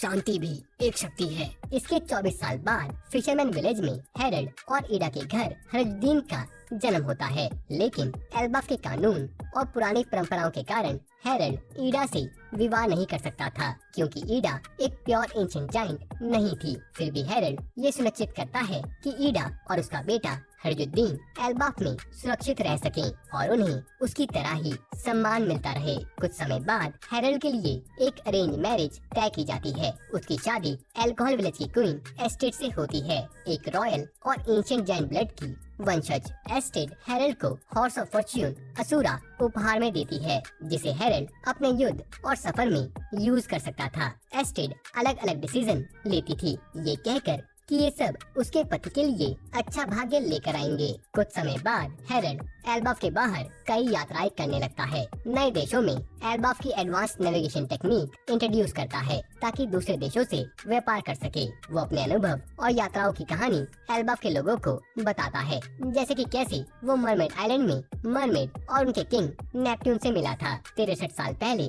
जब हैरल्ड एक और यात्रा पर था, उसी दौरान एस्टेड ने उनके बेटे लोकी को जन्म दिया। लेकिन जैसे ही एस्टेड अपने नए जन्मे बेटे की आंखों में देखती है, वो एकदम डर जाती है। वो चिल्लाकर कहती है, इस बच्चे को तुरंत मार दो, क्योंकि लोकी की आंखों में देखकर उसे लगता है कि वो शापित है। जब एस्टेड का कहा किसी ने नहीं माना, तो उसने स्वयं लोकी को अंडरवर्ल्ड में फेंक दिया। लेकिन लोकी मरा नहीं। अब इसे विल पावर कहें या कुदरत का करिश्मा, लोकी अपने हर दर्द को सहकर अंडरवर्ल्ड से सनवर्ल्ड चढ़कर वापस आया। समय बीतने के साथ एस्टेड बीमार पड़ गई और उसे एक पुरानी भविष्यवाणी याद आई, जिसमें लिखा था, लोकी अपने पिता किंग हैरल्ड का अंत करेगा। उसने ये बात अपने सुरक्षा कर्मियों से कही, लेकिन किसी ने उसकी बात पर विश्वास नहीं किया। दूसरी तरफ हैरल्ड अपनी पूरी कोशिश कर रहा था एल्बाफ के संबंध दूसरे देशों के साथ बनाए रखने की, लेकिन वर्ल्ड गवर्नमेंट के दखल से सब कुछ बिगड़ने लगा। लोकी के जन्म के कुछ महीने बाद एल्बाफ पर एक के बाद एक मुसीबत आने लगी। एल्बाफ का legendary warrior waterfall beard Jorul Big Mom के हाथों मारा गया। उसके बाद तो मानो पूरा संसार ही एल्बाफ से रूठ गया। तूफान, बिजली और बारिश ने एल्बाफ के जंगलों और खेतों को तबाह कर दिया। जल्द ही अनाज की कमी होने लगी, लोग भूख से मरने लगे और देश में अकाल पड़ गया। क्वीन एस्टेड ने इस सब का दोष लोकी पर लगाया। एक दिन लोकी अपनी माँ से मिलने के लिए उसके कमरे में घुस गया, लेकिन जैसे ही एस्टेड ने लोकी को देखा, उसने कहा, सिपाहियों, इसे यहाँ से ले जाओ, मैं इसकी शक्ल नहीं देखना चाहती। उसने तो ये तक कह दिया कि लोकी की आंखें निकाल लो, वरना ये एल्बाफ पर और तबाही ला देगा। इसी दौरान एल्बाफ के अलग अलग गांव एक दूसरे के खिलाफ उठ खड़े हुए। जमीन, पानी और अनाज के लिए लड़ाइयाँ होने लगी। कई नागरिक इन युद्धों में मारे गए और देश बिखर गया। एक समय तो इतना अंधविश्वास फैल गया कि कुछ लोगों ने हरजुद्दीन की बलि देने की कोशिश की, क्योंकि वो लोकी का भाई था। लेकिन जैसे ही वो उसे मारने वाले थे, हैरल्ड एल्बाफ वापस लौट आता है और एक मुक्के में उस जायंट को फ्लैट कर देता है। हैरल्ड अपने लोगों को एकत्रित करता है और कहता है, एल्बाफ अब और भूख नहीं सहेगा। मैंने दूसरे देशों के राजाओं से बात की है, मदद आ रही है। कुछ हफ्तों के अंदर समुद्र में ढेर सारे शिप दिखती हैं, जिनमें अनाज, फल और दवाइयाँ भरी होती हैं। हेरल्ड अपनी प्रजा के सामने खड़े होकर कहता है, जिस तरह हमारी मदद इन लोगों ने की है, भविष्य में अगर इन्हें हमारी मदद की जरूरत पड़ेगी तो हम अपनी पूरी जान लगा देंगे। याद रखना, ये दुनिया हम सबकी है। कुछ समय बाद क्वीन एस्टेड अपनी बीमारी से चल बसती है, लेकिन जाते जाते भी वो सारी चीजों का दोष लोकी पर लगाती है। उसके मरने के बाद हेरल्ड पहली बार लोकी से मुलाकात करता है। जब हेरल्ड लोकी की आंखों के बारे में पूछता है तो गार्ड्स कहते हैं कि लोकी को एक बीमारी है, जिस वजह से उसकी आंखों को छुपा कर रखा गया है। क्वीन एस्टेड की नफरत की वजह से लोकी का प्यार से विश्वास उठ गया था। जब हेरल्ड एल्बाफ को एकजुट करने में व्यस्त था, लोकी का पालन पोषण एस्टेड के बड़े भाई रेजेंट ने करा, जो एस्टेड की तरह ही लोकी से नफरत करता था। इस सब के बीच ईडा ने अंडरवर्ल्ड में एक बार खोल ली ताकि हेरल्ड के काम को छुपकर सपोर्ट कर सके। 56 साल पहले हेरल्ड जोरू के घर जाकर उससे लेवली के बारे में बात करता है, जहां वो अपने एक राजा दोस्त का गार्ड बनकर घुस गया था। वो वहां पर कोई सवाल पूछ नहीं पाया था और सिर्फ इसी वजह से बचकर निकल पाया था क्योंकि वहां पर किसी की हत्या हो गई थी, जिस पर जारुल उसे गैलेलिया वॉरहैमर कंपनी के बारे में बताता है, जो लगभग 100 जायंट शिपराइट्स का समूह था, जिनमें कुछ एंशिएंट जायंट्स भी शामिल थे। ये जायंट्स महान शिप बनाया करते थे और अपने साथ वॉरहैमर रखते थे। जारुल बताता है कि उसे उनका आखिरी खत आया था, जिसमें लिखा था कि उन लोगों को कैप्चर कर लिया गया है। जिस पर हेरल्ड पूछता है, तुम्हें क्या लगता है ये वर्ल्ड गवर्नमेंट का काम हो सकता है? जिसके जवाब में जारुल कहता है, ऐसा हो सकता है कि इसमें वर्ल्ड गवर्नमेंट का हाथ हो, और मेरा मानना है कि इसमें तुम्हारी कोई गलती नहीं है कि तुम्हारे आइडियल्स काम नहीं कर रहे। मैंने एक रूमर सुना था कि एक जायंट आर्मी को कहीं जमा कर रखा हुआ है। ऐसा लगता है कि हमारे असली दुश्मन वर्ल्ड गवर्नमेंट के कुछ लोग हैं, जो तुम्हारे आइडियल्स को पूरा होने से रोक रहे हैं। कुछ साल बाद हेरल्ड का हॉर्स ऑफ फॉर्च्यून असुरा मर जाता है, जिसके तुरंत बाद लोकी के केयर टेकर की भी मौत हो जाती है।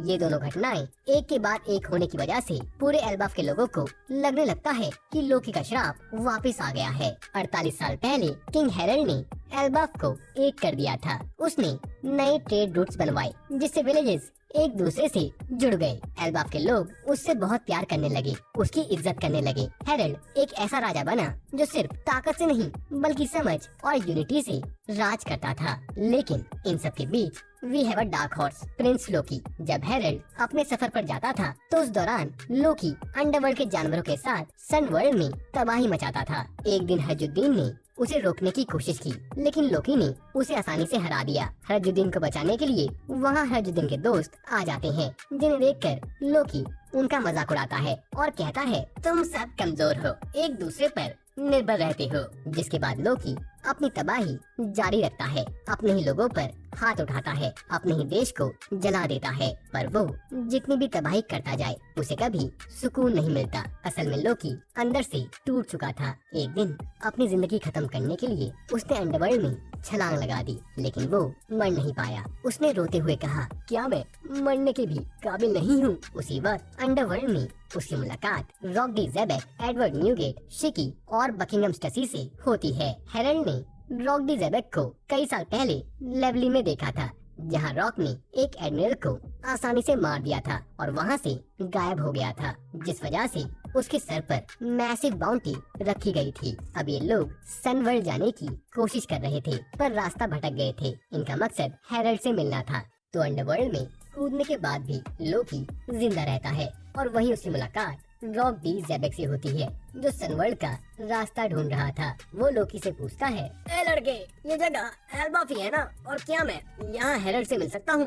जिस पर लोकी कहता है, पॉप्स तो यहाँ नहीं है, वो भी अपने सफर पर गए हैं। तुम प्यूनी इंसानों को उनसे क्या काम है? जब रॉक को ये पता चलता है कि लोकी हेरल्ड का बेटा है, तो वो उसे कहता है, जा अपने बाप को संदेश देकर बुला कि तुझे बहुत गहरी चोट लगी है। जिस पर लोकी गुस्से में कहता है, तू होता कौन है मुझे ऑर्डर देने वाला, और तुझे क्या लगता है मैं ये सब बोलूंगा और मेरा बाप वापस एल्बाफ आ जाएगा? ऐसा कभी नहीं होगा। रुक, तुझे अभी बताता हूँ। ये सब सुनकर रॉक डिसाइड करता है कि वो लोकी को अपनी तलवार से सीरियसली इंजर कर देगा, ताकि सिचुएशन ऐसी बन जाए कि हेरल्ड को मजबूरन वापस आना पड़े। एक्चुअली रॉक और हेरल्ड 56 साल पहले लेवली में मिल चुके थे, जब हेरल्ड गार्ड बनकर लेवली में घुसा था। वहीं रॉक समहाउ मैजुआ में घुसकर ईमू के क्वार्टर रूम ऑफ फ्लावर तक पहुंच गया था। रॉक ने 5 राजाओं को हॉस्टेज बनाकर ईमू से अपनी डिमांड्स मनवाने की कोशिश की थी, लेकिन ईमू ने उसकी एक न सुनी। वो भी सोच रही होगी, क्या रे मेरे जूती बराबर, ये तेरे हॉस्टेज, भाग यहाँ से। रॉक वहाँ से चला जाता है और जाते जाते कहता है कि वो एक दिन जरूर वापस आएगा। मैजुआ से भागते वक्त रॉक की टकरार हेरल्ड से होती है, जो खुद भी वहाँ से भागने की कोशिश कर रहा था। हेरल्ड उसे देखकर समझ जाता है कि ये वही बंदा है जिसने 5 राजाओं को किडनैप किया और एक मरीन एडमिरल को घायल कर दिया, जिस चीज का इल्जाम हेरल्ड पर लग गया था। तो हेरल्ड उस पर अपनी स्वॉर्ड से अटैक करता है, जिसके जवाब में रॉक अपनी स्वॉर्ड से उसको ब्लॉक करता है। इस क्लैश के बीच रॉक कहता है, अबे साले, अगर हम यहाँ से नहीं निकले तो ये सब हमें गुलाम बना देंगे। अपनी स्वॉर्ड से मैजुआ की बाउंड्री पर अटैक कर। ये सुनकर हेरल्ड मैजुआ की बाउंड्री तोड़ देता है और वो दोनों रेड लाइन से जंप कर बच निकलते हैं। रॉक ने जिस मरीन एडमिरल को घायल किया था उसे नेवी बचा नहीं पाई, जिस वजह से रॉक के ऊपर एक मैसिव बाउंटी रखी जाती है। लेकिन रॉक और ईमू की मुलाकात को सीक्रेट रखा जाता है। कुछ समय बाद एक शिप जिसमें सेलेस्टियल ट्रिब्यूट मैजुआ जा रहा था,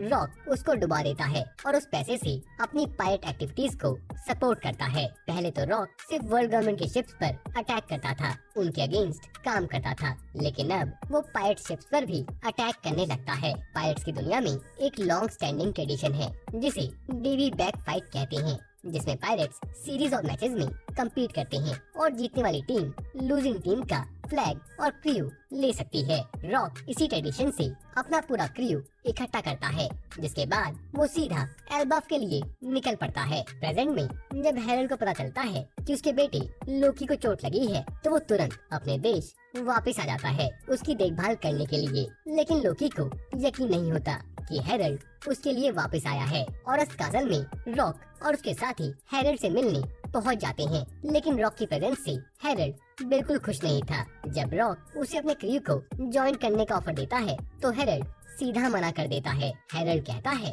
अगर मैंने तुम्हारा क्रू ज्वाइन कर लिया तो जितनी मेहनत मैंने एल्बाफ और दूसरे देशों के रिश्तों को बेहतर करने में लगाई है, सारी बेकार हो जाएगी और वर्ल्ड गवर्नमेंट भी मेरे खिलाफ हो जाएगी। जिस पर रॉक कहता है, देख मेरे भाई, ये वर्ल्ड गवर्नमेंट किसी की सगी नहीं है, तू जितना मर्जी ट्राई कर ले, ये साले तेरे काम में हमेशा टांग अड़ाएंगे। मेरे क्रू में आजा, एल्बाफ में वॉरियर्स की कमी नहीं है, हम दोनों मिलकर इस वर्ल्ड गवर्नमेंट की पूंगी बजा देंगे। अपने इस ग्रैंड प्लान को रॉक रिवील करता है। वो कहता है, हेरल्ड, तुझे हाचिनोसु के बारे में पता है ना? एक ऐसी जगह जहाँ वर्ल्ड के वर्स्ट क्रिमिनल्स को भेजा जाता है। ये एक तरह की सजा होने वाली थी, लेकिन कुछ साल पहले वहाँ के वर्स्ट क्रिमिनल्स ने ग्रुप बनाकर हाचिनोसु पर कब्जा कर लिया। तो मैंने वर्ल्ड गवर्नमेंट से पैसों की डील कर ली है। जब मेरे पास पैसे आ जाएंगे तो मैं उनको हम सब में बांट दूंगा और हाचिनोसु को पायरेट से आजाद कर दूंगा। लेकिन मैं उसे वर्ल्ड गवर्नमेंट को नहीं दूंगा, उस पर खुद राज करूंगा, उसे एक पायरेट पैराडाइज बनाऊंगा।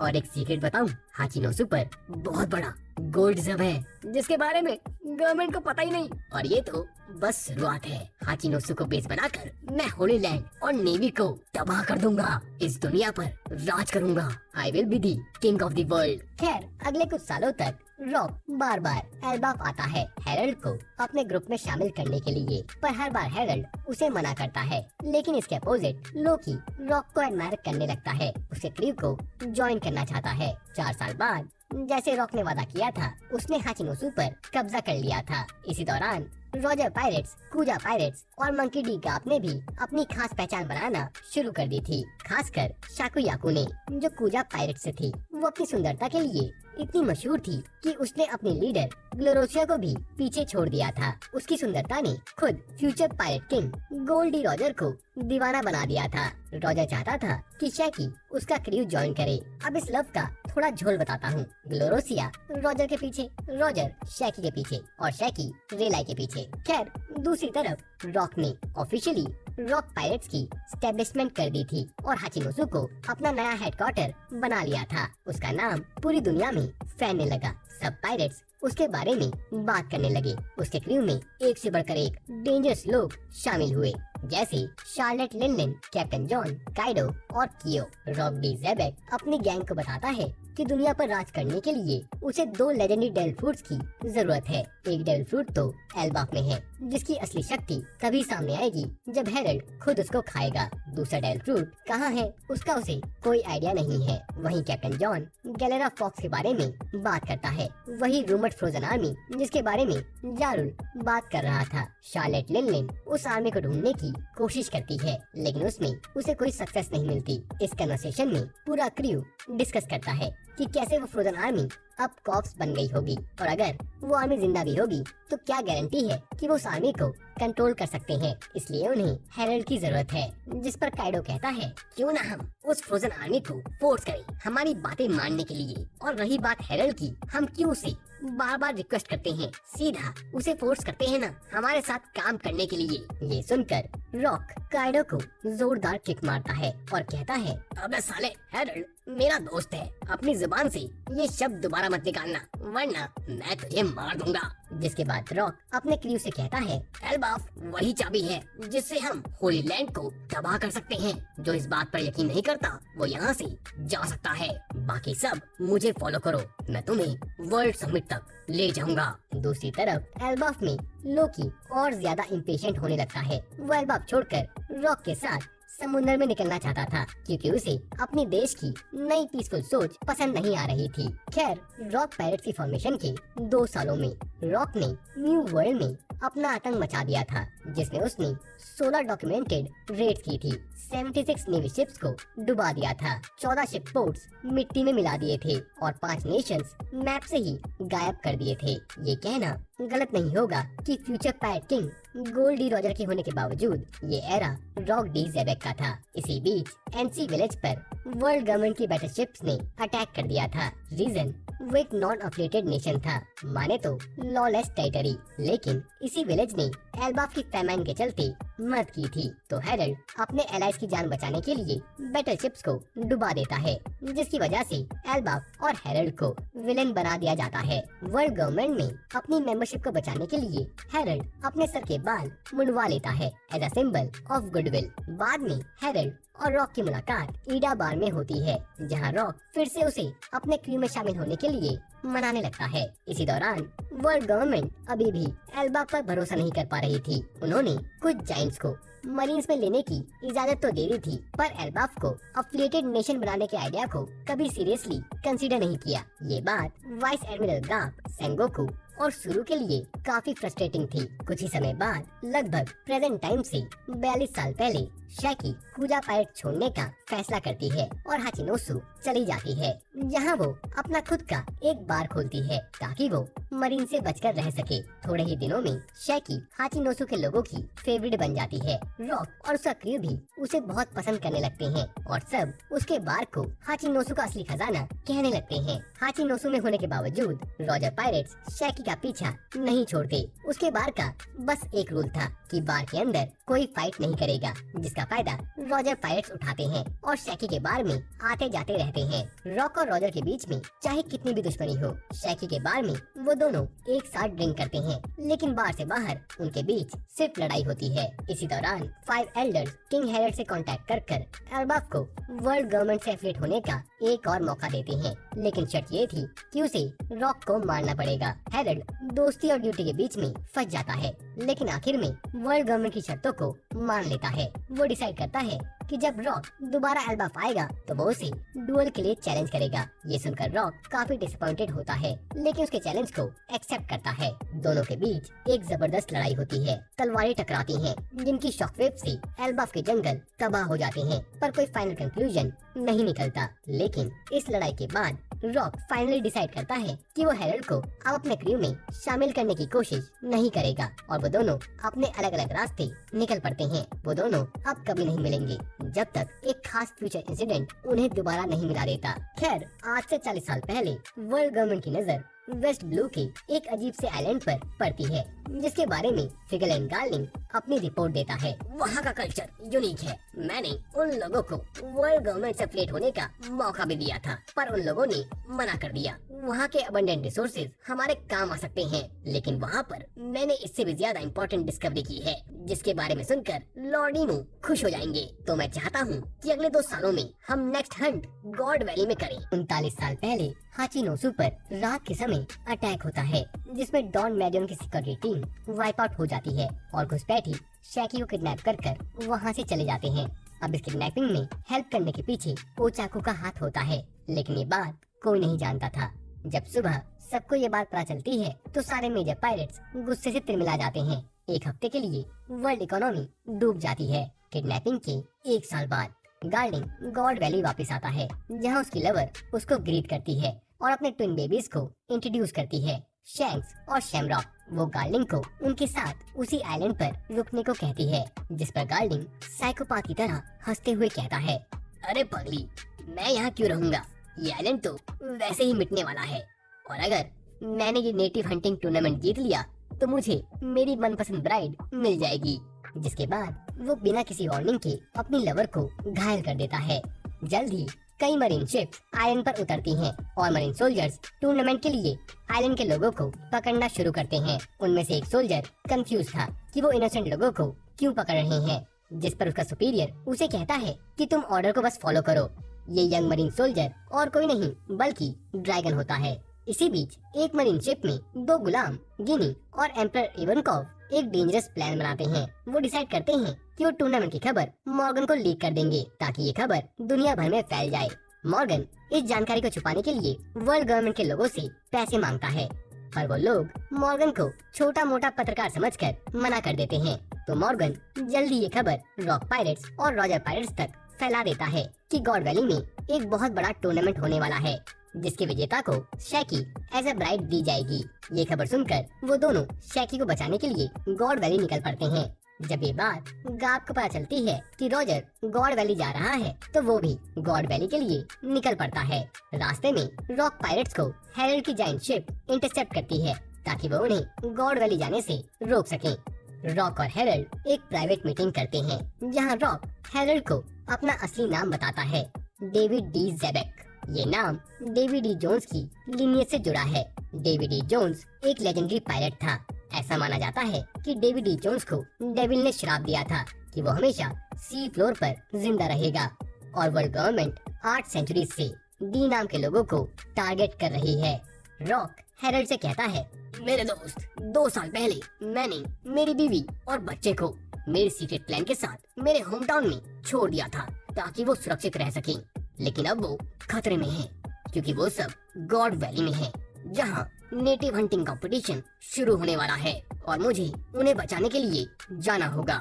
जिस पर हेरल्ड पूछता है, क्या वर्ल्ड गवर्नमेंट को ये सब पता था, और क्या ये उनकी चाल है तुम्हें वहाँ लाने के लिए?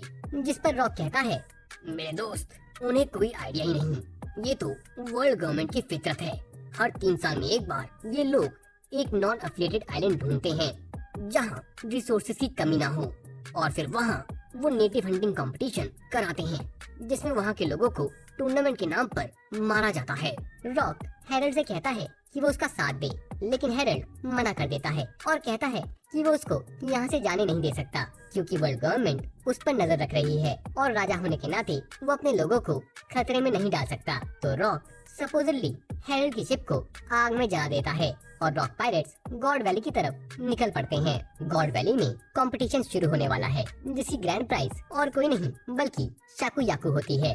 कंपटीशन को स्पेशल बनाने के लिए 150 लोगों को एज हंटिंग रैबिट इकट्ठा किया जाता है, जिसमें 3 लोग बहुत रेयर हैं। अब ये जो 3 लोग हैं उनमें से एक है कुमा बुकनर क्लैन से और 2 लोग डेवी क्लैन से हैं जो रॉक की बीवी और बेटा होता है। एंड यहाँ हमें पता चलता है कि ब्लैकबियर्ड एके टीच असल में रॉक डी ज़ेबेक का बेटा है। इसी बीच ट्रेजर स्टोर रूम में ड्रैगन को फिगलैंड की घायल लवर मिलती है। वो उससे गुजारिश करती है कि वो उसके बच्चों को यहाँ से दूर ले जाए ताकि फिगलैंड डार्लिंग का साया भी उन पर ना पड़ सके। कंपटीशन शुरू होता है और सच बताऊं, इस पैनल को पढ़कर मुझे रोना आ गया कि कोई इतना क्रूर कैसे हो सकता है। It was literally a massacre. लोग अपनी जान की भीख मांग रहे थे और ये साले बच्चों तक को नहीं छोड़ रहे थे। ये सब देखकर ड्रैगन को भी उल्टी आने लगती है। वो देखता है कि एक सेलेस्टियल ड्रैगन कुमा को टारगेट कर रहा है तो इससे पहले वो कुमा को मार पाता, ड्रैगन उसे मार देता है। खैर, कंपटीशन के बीच एक एक्सप्लोजन होता है और हम देखते हैं कि finally Rocks pirates east coast की तरफ से गॉड वैली पहुंच गए हैं। वहीं ड्रैगन इस डिस्ट्रैक्शन का फायदा उठाकर शैंक्स और शैमरॉक को इस आइलैंड से कहीं दूर ले जाने की कोशिश करता है। इसी बीच शैकी को बचाने के लिए वेस्ट कोस्ट से रॉजर पायरेट्स भी गॉड वैली पहुंच जाते हैं। अब पायरेट्स हर जगह से गॉड वैली को सराउंड कर रहे थे, तो इन सब का सामना करने के लिए गॉड नाइट्स अपने गेम को पॉज कर सेलेस्टियल ड्रैगन्स को प्रोटेक्ट करना शुरू करते हैं।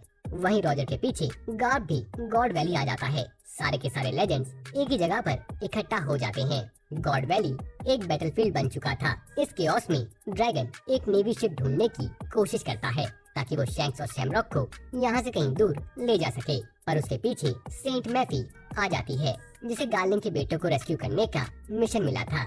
वो ड्रैगन के शोल्डर को अपनी एनर्जी बीम से शूट करती है, जिस वजह से ड्रैगन के हाथों से शैमरॉक छूट जाता है। मैफी को ये नहीं पता था कि गार्लिंग के 2 बेटे हैं, तो मैफी शैमरॉक को अपने पास रख लेती है, जिसके बाद वो ड्रैगन को खत्म करने ही वाली होती है कि तभी व्हाइट बियर्ड एक व्हाइट रेन स्लैश अटैक करता है, जिससे वो 2 हिस्सों में कट जाती है। कमाल की बात ये थी कि व्हाइट बियर्ड को उसके बारे में कुछ पता ही नहीं था। व्हाइट बियर्ड, लिन, काइडो और शेकी एक जगह इकट्ठा होते हैं और बाकी पायरेट्स को मारते हैं जो वहाँ उन्हें मारने आए थे।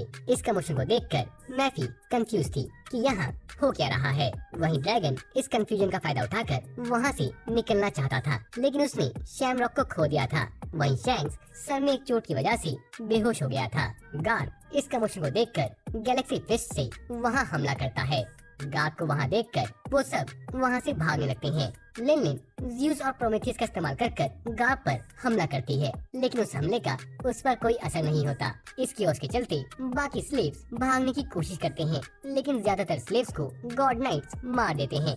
वहीं ड्रैगन शैंक्स को लेकर वहाँ से भागता है। इसी बीच शैकी को बचाने के लिए रॉक पायरेट्स साउथ ईस्ट से और रॉजर पायरेट्स नॉर्थ वेस्ट से ट्रेजर रूम की तरफ बढ़ते हैं। वहीं रॉक अपनी बीवी और बच्चे को ढूंढने के लिए चला जाता है।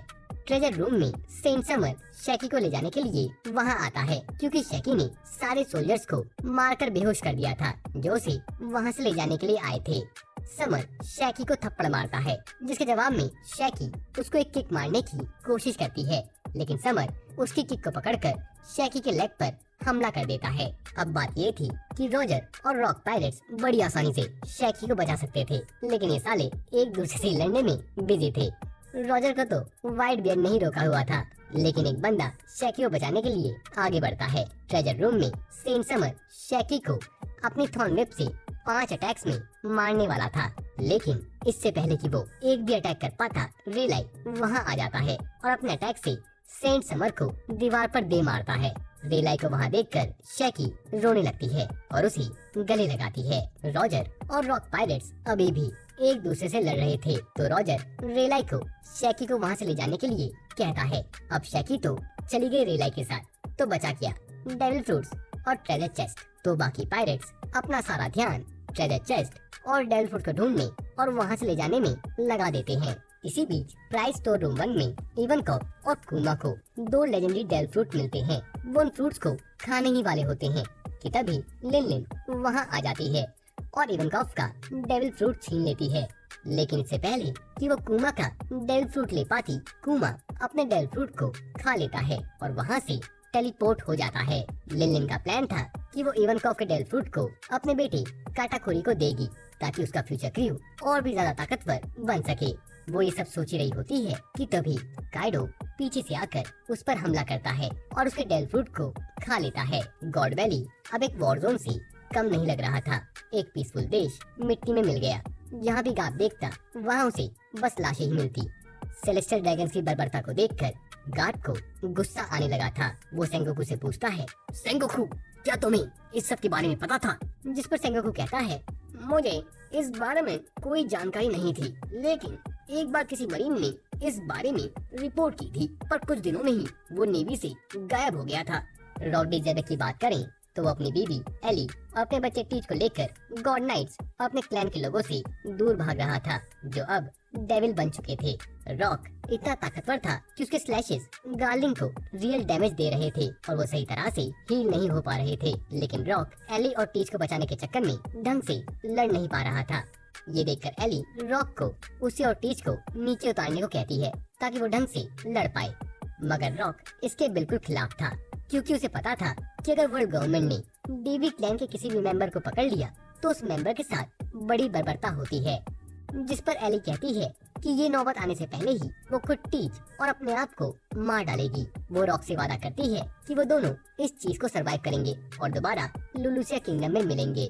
ये सुनकर रॉक फाइनली गार्लिंग का सामना करता है, लेकिन अपने बच्चे और बीवी की सेफ्टी के लिए वो पहले अपनी स्वॉर्ड से गॉड वैली को 2 हिस्सों में काट देता है।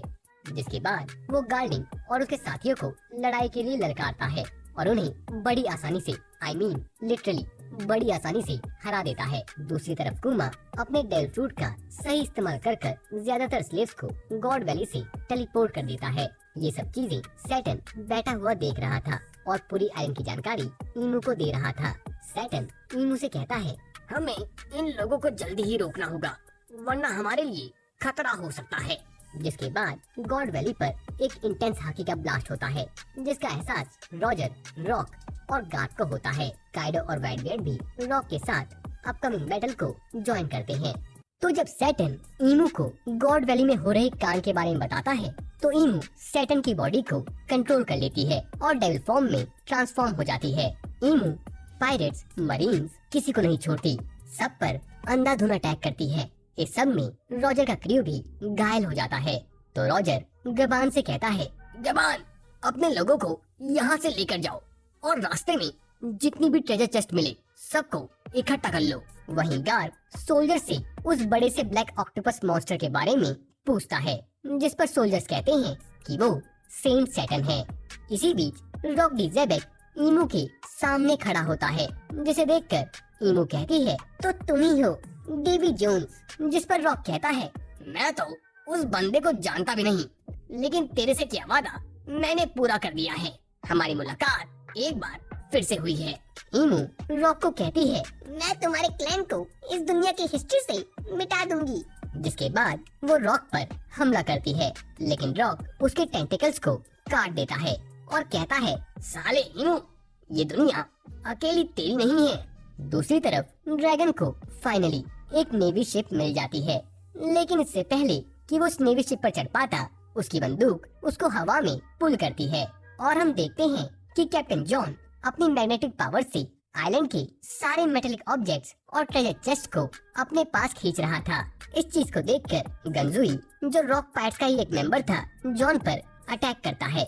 ये देखकर शिकी उससे कहता है कि वो ये सब क्या कर रहा है, जिस पर गंजुई कहता है, इस खजाने में हर एक ट्रेजर चेस्ट की कीमत बिलियंस में है और मैं तुम लोगों को ये चेस्ट इतनी आसानी से ले जाने नहीं दूंगा। जिसके बाद वो शिकी पर अटैक करता है और शायद यही वो मोमेंट था जब रॉक पायरेट्स एक दूसरे से अलग होना शुरू होते हैं। कैप्टन जॉन के बेहोश होने के कारण जितनी भी ट्रेजर चेस्ट और मेटेलिक ऑब्जेक्ट्स आसमान में उड़ रहे थे नीचे गिरने लगते हैं। ड्रैगन भी तेजी से गिरने लगता है। बेबी शैंक्स को बचाने के लिए वो अपनी पीठ के बल गिरता है। जब वो होश में आता है तो वो देखता है कि उसके हाथों में बेबी शैंक से बजाय एक वुडन लॉग है। इसी बीच रॉजर पायरेट्स रेलाई के साथ शैकी को लेकर आइलैंड से भाग रहे होते हैं और रास्ते में उन्हें जितनी भी ट्रेजर चेस्ट मिलती हैं, वो उन्हें अपने साथ लेकर चलते हैं। उनमें से एक ट्रेजर चेस्ट में बेबी शैंक्स होता है, जो उस ट्रेजर चेस्ट में घुस गया था। खैर, गार्ड ईमू से लड़ने के लिए उसके पास भागता हुआ जाता है। नेवी सोल्जर्स गार्ड को रोकने की पूरी कोशिश करते हैं, लेकिन कोई फायदा नहीं होता। साथ ही काइडो, वाइटबियर्ड, लिन और रॉजर भी इस फाइट को ज्वाइन करते हैं। सारे लेजेंड्स एक के बाद एक उस पर अटैक करते हैं। इन अटैक से एक मैसिव हाकी का ब्लास्ट होता है, जिससे ज्यादातर नेवी ऑफिसर्स और पायरेट्स बेहोश हो जाते हैं।